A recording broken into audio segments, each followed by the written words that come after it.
country that trains these dogs. They do an incredible job of selecting the animals, doing the best that they can to acclimatize them to a lot of adverse conditions. This clearly can't be one of them, but she knows how to cope with noises. She knows how to cope with a lot of different stressful things. So she played guide down the stairs.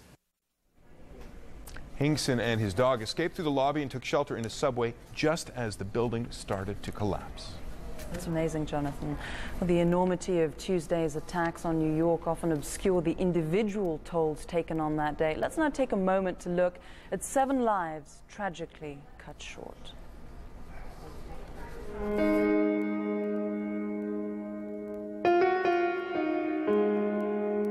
Lost on United Flight 175 from Boston, headed to Los Angeles.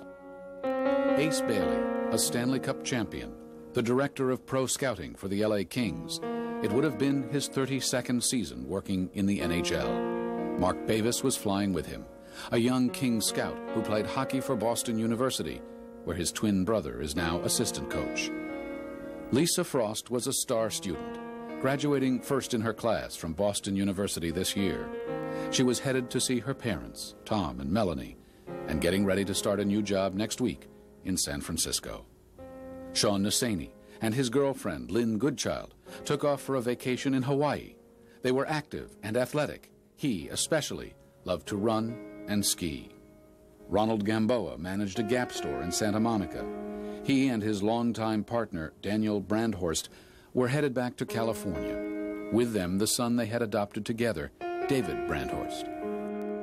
United Airlines 175 crashed into the World Trade Center on September 11, 2001 at 9:03 a.m. Eastern Time.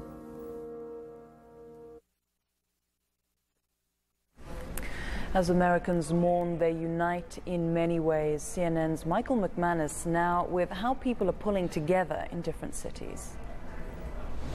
Americans are pulling together, and they're showing their resolve with American flags. In fact, manufacturers can't keep up with the orders.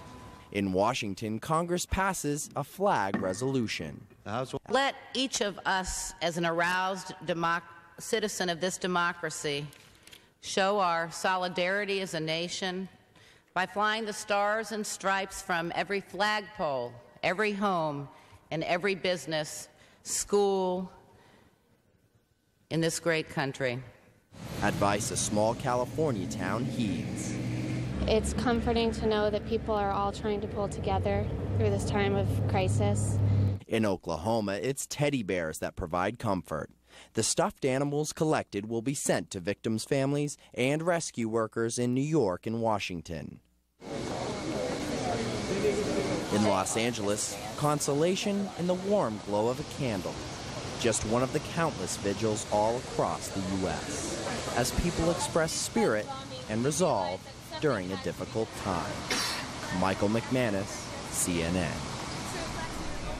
Los Angeles, from Miami to Minnesota, from Burbank to Boston, the people of the U.S. have been lighting candles to remember those who perished. Let's take a glimpse now at a few of those vigils. God bless America. I think this is just one sign of the unity and the solidarity. And it's nice to know that what you feel, the pain and the hurt, is shared by a lot of people. There's a lot of people that are trying to make some good out of this. So I think it's important to share that with everybody. The mountains, to the prairies, to the ocean. Young and old and people of all persuasions, and it's fantastic to see that we all have one thing in common, that we love this country. America, my home, sweet home. God bless America. It just felt really horrible, this whole situation. I think it was a big shock to everyone, and I think everyone was stunned at first, and I think we're all doing the best we can.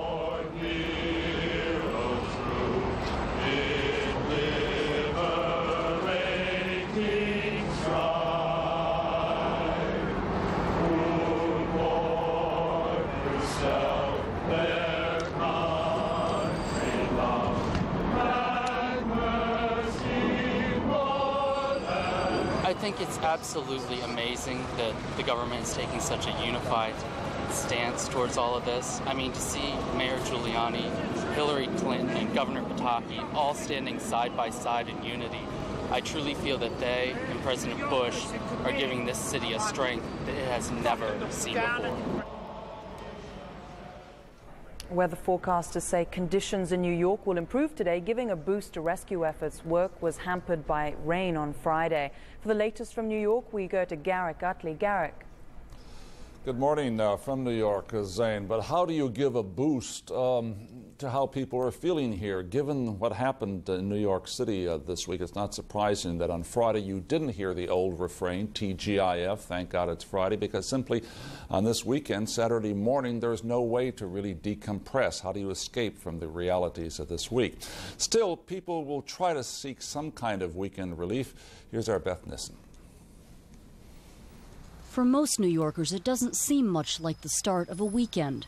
Still, in a week when so many people who went to work on Tuesday never came home, it was good to see the work week end.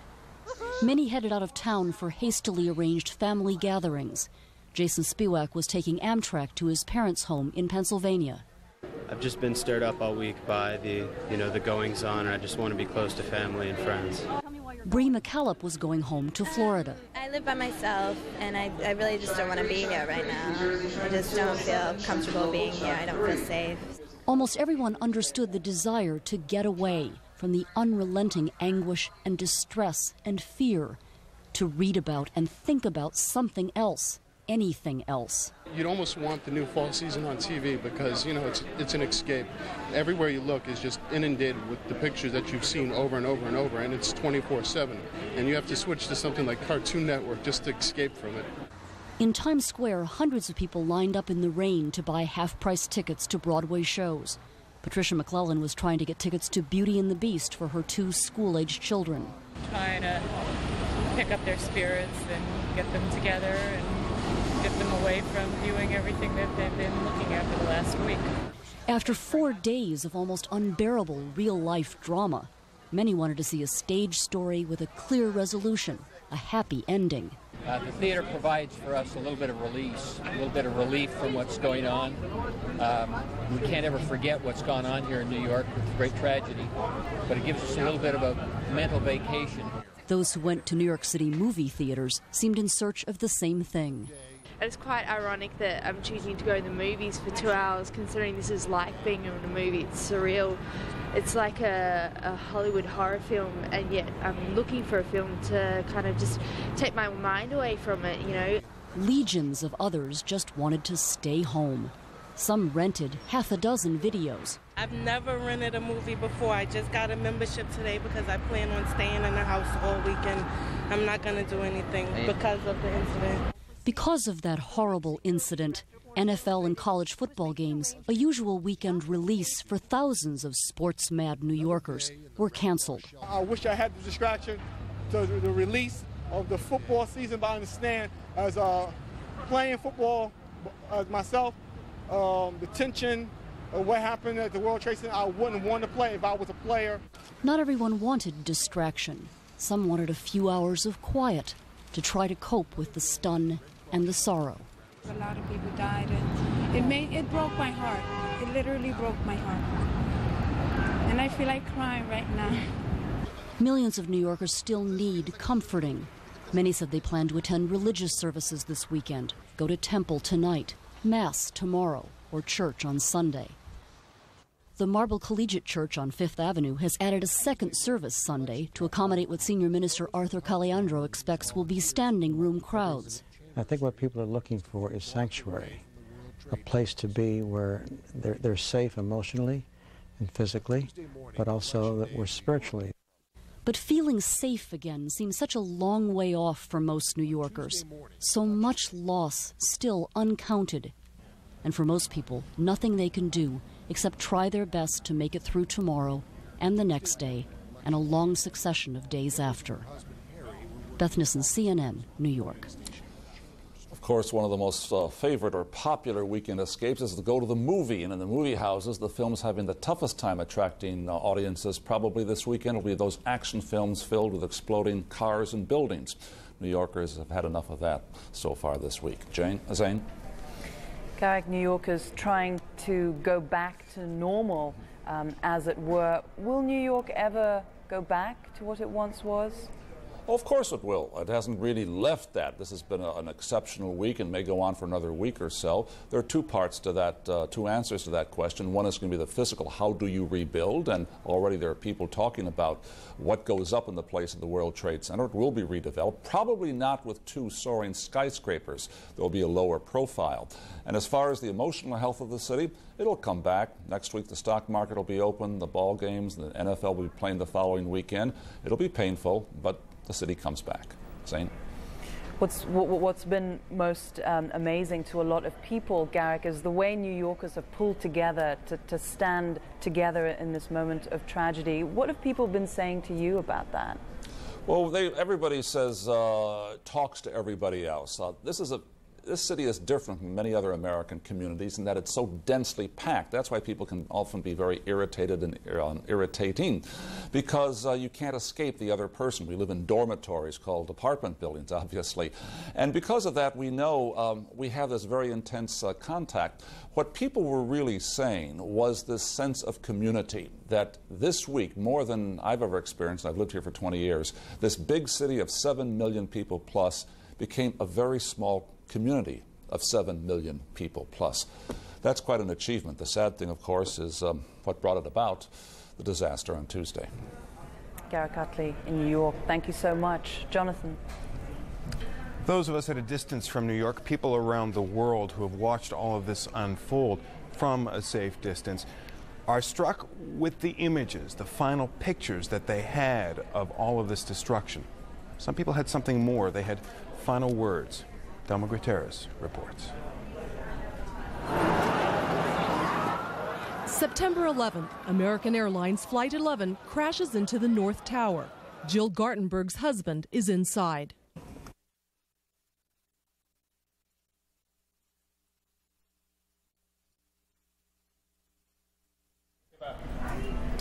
Stay tuned to CNN for more coverage of our America's New War. I'm Zane Burgee. And I'm Jonathan Mann.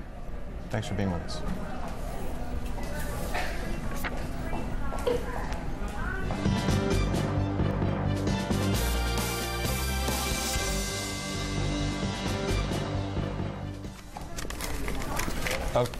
Where is it?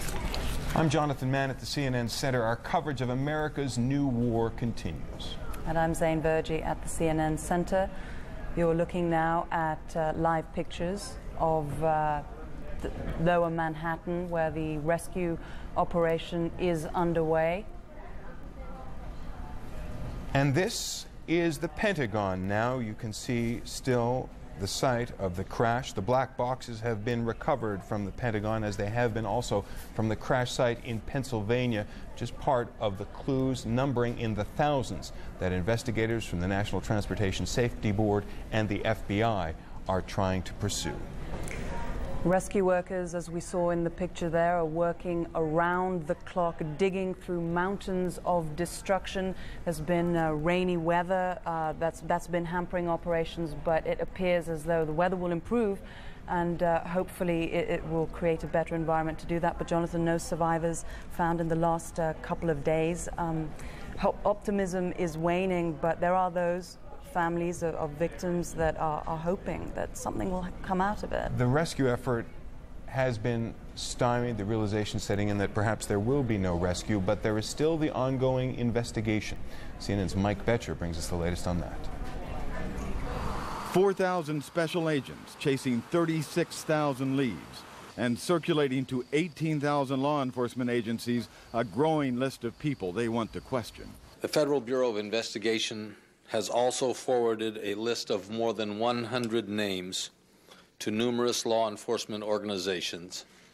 These are the names of individuals the FBI would like to talk to, because we believe they may have information that could be helpful to the investigation. Another FBI list, this one made public. The 19 men who the FBI says were the hijackers of the 4 aircraft. 7 of the men were pilots, according to CNN terrorism analyst Peter Bergen. 13 of them have recognizable Saudi tribal names from the west and southwest